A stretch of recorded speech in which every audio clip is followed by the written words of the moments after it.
Kecha bir akaxonimiz telefon qilib qoldi, uka, bitta 10X bor, shuni srochni sotish kerak, baraka topkur, bitta chiroyli reklama qilib ber deydi. Xo'sh, mashinasi qanaqa ekan, holati yaxshimi ekan o'zi? Qarochi, mashina paket yurgani bor yo'q 5000. Lekin bitta nosi bor ekan. Akamiz mashinani avtomoykaga olib kirganida yigitlar ehtiyotsizlik qilib orqa eshigini qattiq qayirib yorishibdi, shuni aytmasdan sotaylik deydi. Nima deding? Mayli aka, mashinangiz qiz bola deydi, e'lon beramiz, faqat 3-4 so'm qo'shib berasiz, dedingmi? Yo'q aka, bizda yolg'on o'tmaydi, ertaga olgan odam barakali ekan deb minsin, sizga la'nat etmasin dedim.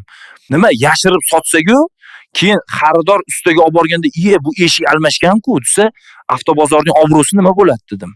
U nima dedi? Rozi bo'ldimi? Bir oz ensasi qotib, "Uka, shunchaki kraskasi bor deb qo'ya qol, almashtirilgandimi, narxi tushib ketadi" deydi-ya. Men aytdim, "Aka, kraska boshqa, eshik almashgani boshqa. Bizda hammasi shaffof bo'lishi shart" desam, "Buni halol bo'lsanglar, qachon mashina sotasanlar?" deb hayron bo'ldi. Oxiri avtobozorda faqat rostini aytib sotiladi, dedim. Mashina qanday bo'lsa, nuqsonigacha yozib e'lonni chiqardik.